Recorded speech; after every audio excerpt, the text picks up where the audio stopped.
I want to tell DMV'S barbers I love what y'all doing. I love all these barbers coming out here showing their talent. Yeah, we're gonna show up and show out. Thank you for tuning in to DMV'S Barbers. I'm Shots by T Graham, and we got Ron B. We got a special guest today. We got out of Columbia, Maryland. We got P. Leavitt. How you doing, sir?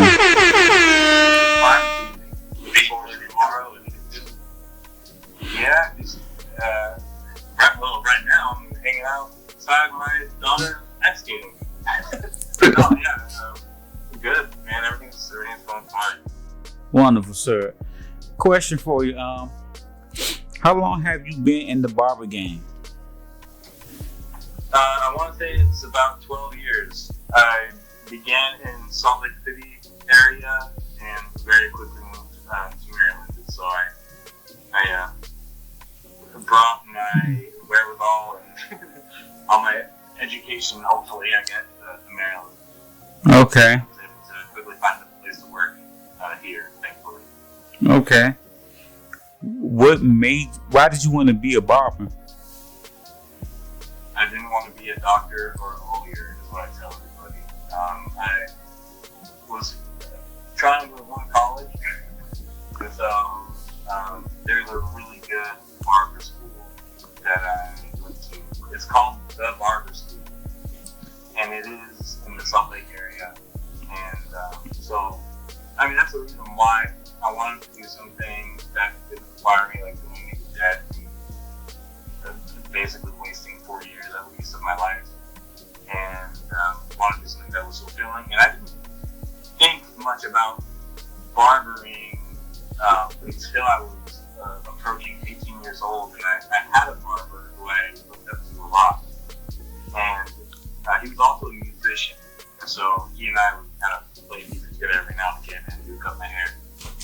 And I knew I wasn't going to be a musician professionally, and he was someone I looked up to, and his profession attracted me. It seemed like a cool thing to do. And so the impetus was to avoid college, and that was kind of like a stage thing.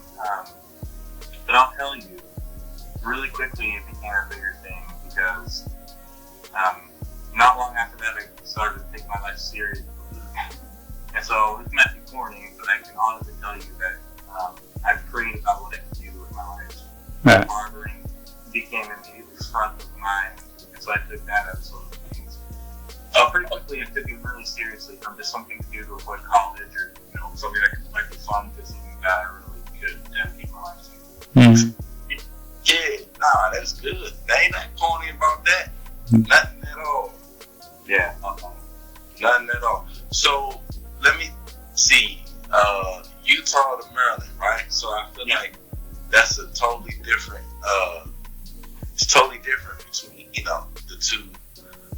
So I just kind of, I don't know if you can give us a little feedback of the differences as far as like being in the industry. I don't think you was in the industry in Utah, right? No. I was for about a year and a half, I guess. Oh, okay. So not as long as Maryland. No, not nearly. But I can tell you a little bit. I still am in contact with a lot of barbers out there, and it's one of those things, man. Like, I mean, I get kind of the same messaging here from people who I talk to. People over there will also tell you, man, it's so hard to find a good barber. And me, I guess the barbers I know, I'm like, is it? Like, I know where the good barbers are. And so I feel similarly here as well.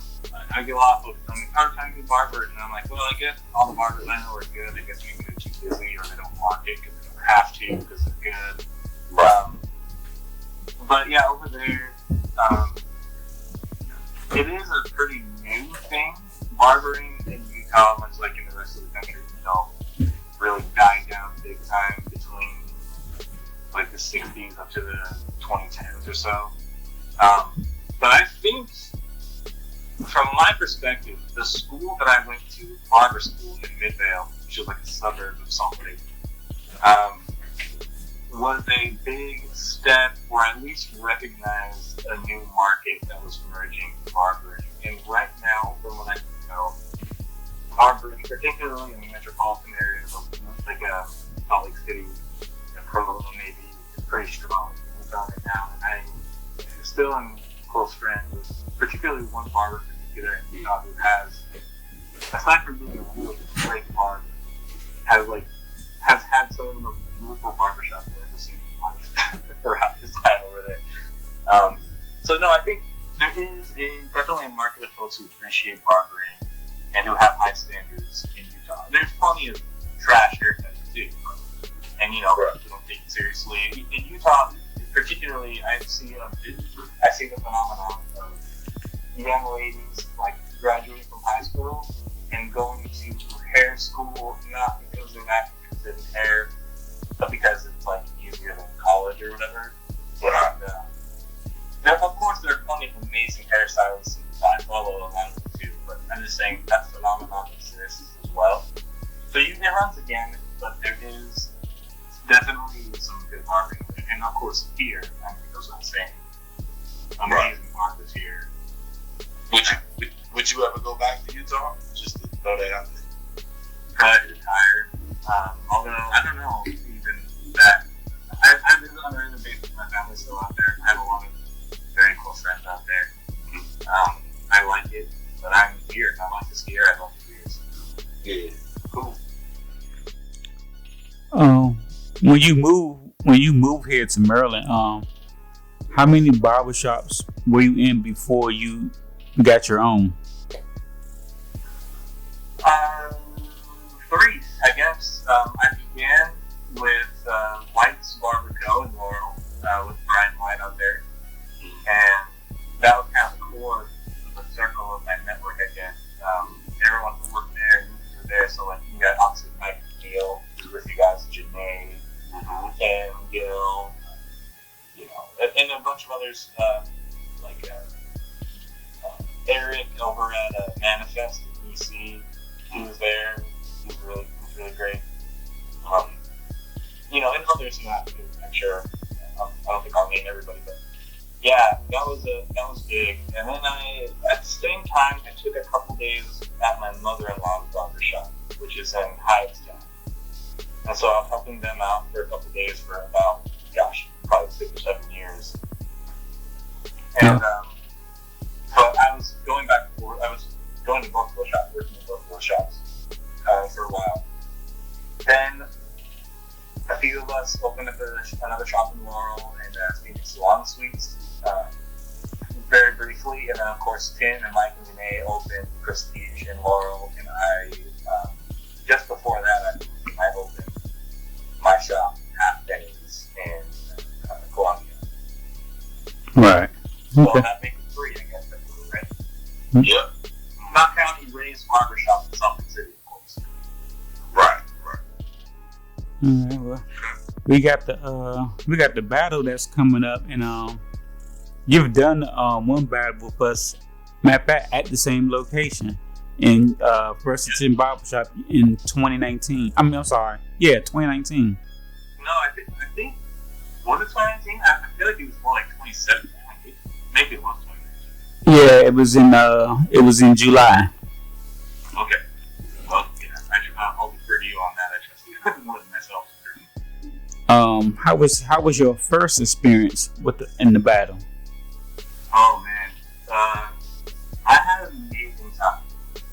It was a little distracting, so I gotta say, I don't know, maybe like if I was in the UFC, they'd censor me for saying this, but I kind of like marry a competitive bone in my career.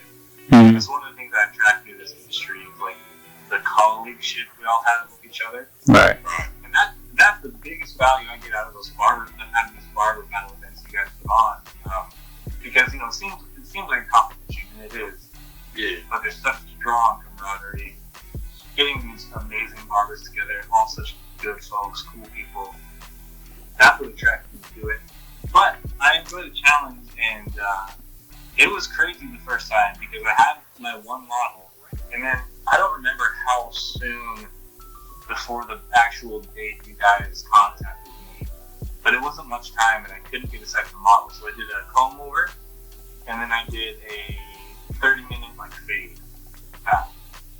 And so I showed up with one model, and then you know, I was happy with the haircut I gave him. I didn't win, but just again, I enjoyed my time a lot, and it was.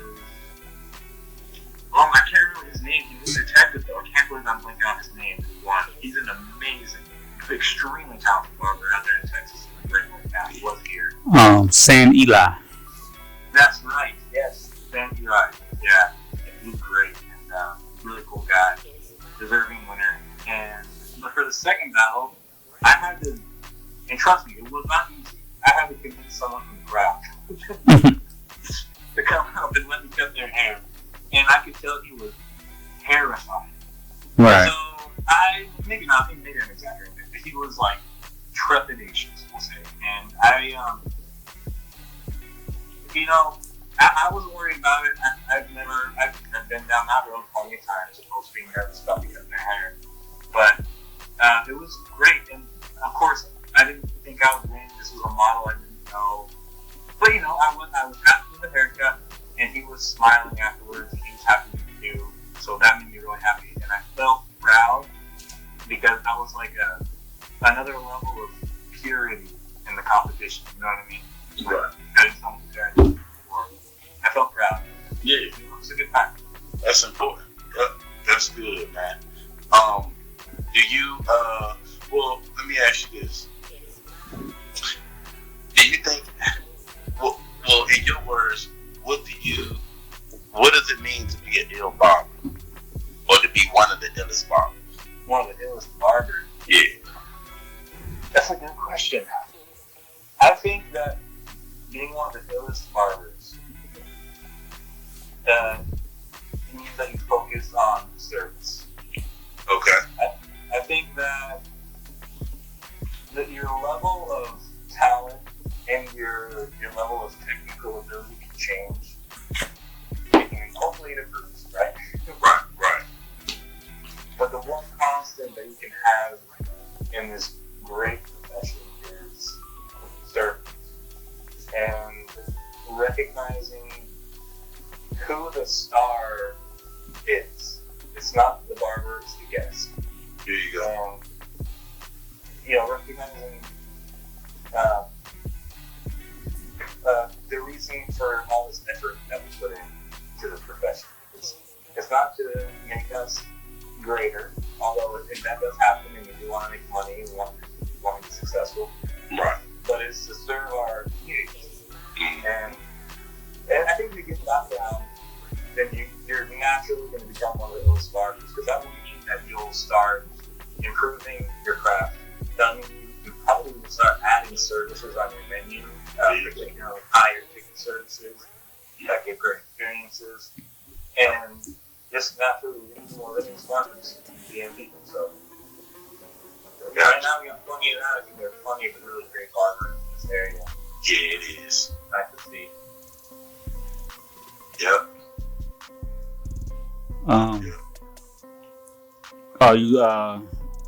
Are you ready for the battle on December 5th?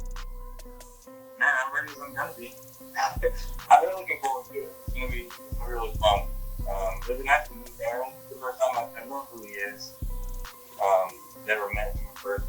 I did listen to the interview you guys did with him. Seems like a great guy. Right. Yeah, it'll be really fun.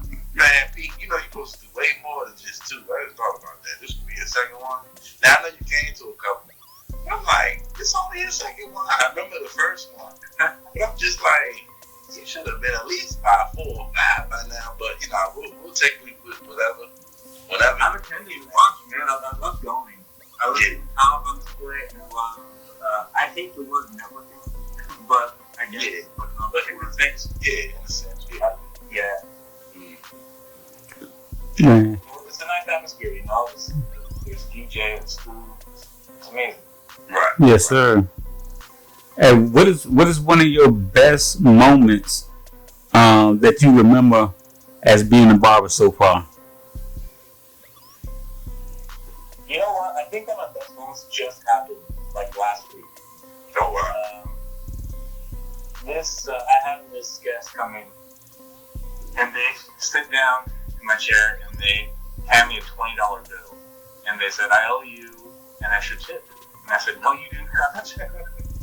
And they said, "I traveled to Boston, and I traveled to California. And in Boston, I was stopped on the street. You know, I think they were at a convention center. I can't remember. But I was stopped out of nowhere, and someone asked me who my daughter is. And then they did a great job. And I was like, wow. And then I traveled to California straight from Boston, and I was at a farmer's market, and the guy said, "Hold on, stop." And he walked out from behind his booth, and he said, "You've got to tell me who your daughter is." And they said, "Sorry, he was on the other side of the country." So that had been one of the, that made my whole week. Right. Yes. So there's things you don't expect. You don't expect praise from the client beyond like, "Oh yeah, thanks, it looks good." Yeah. It's so unexpected to, you want the compliments to go their way, and in a way, to have them bounce back onto you. It was really nice. Yeah, man, you that masterpiece, man. You got the head looking good, man, and all your clients are walking masterpieces, man. I mean, that's kind of like what it is, It So, makes me realize that I'm kind of my own worst critic, which is a good thing. I feel like it's healthy. In a healthy way, I'm my own worst critic because I see their haircut and it's got a lot of challenges to it. If I were to be objective and harsh, then there are some other guests of mine who, when I finish I like their haircut more. You know what I mean? yeah. So it really kind of drove home kind of our perspective on things and what we mean to other folks. So. Okay. Before we end, I just wanted to say I like how you have people come to your shop and give their knowledge of the industry or the craft. I think you had 2 events so far, or you may have had more. I've had 2. I had one right when I opened. So when I first opened my shop, we were in like a different part of the building because we're attached to the Face Place Bay spot. Right, so you're still there. Yeah. But they downsized, we kind of went with them, but it was cool because we were in a much smaller space now, so we could design from the ground up. But my point in saying all that is when we were first in the original spot, we had Rory Sabayan over. He's a really great barber out of Virginia, and he does classes with Hattori Hanzo shears. Okay. And he gave a great class, and then right after I opened our new spot, just a month or so, we had Oscar Bond come, and he's a world-renowned stylist. He's been on the covers of just an uncountable amount of magazines. Different. He's been everything. He's got a lot of experience. Right. And yeah, he's also he got class with Hattori Hanzo shears. Yeah, it was amazing to have those folks come in and they have so much knowledge. You just learn so much. Yeah, I love posting those. And I'll do it again whenever I can. Yeah, I noticed that there were some barbers that normally be in our battles.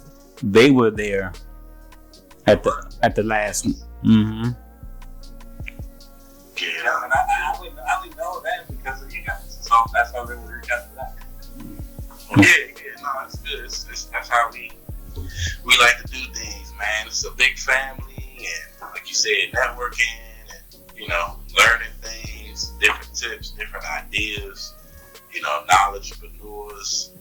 Because everybody can share their knowledge with everyone. The ones that's not quote unquote hating, you'll have a couple of that here and there. But I think even those guys, man, they'll just they'll just stop hating and just be like, you know what, this ain't even the environment for that, and that's what we like to continue to do. And so that's good. I'm glad to see, some of our family come out there and support you. I wish I would have known about it. I didn't came out there, but it's cool. It's so much going on. We can't make it at everything, but I'm glad we did have a couple people come out there from the back. Yeah, I hope I told you. If not, then shame on me.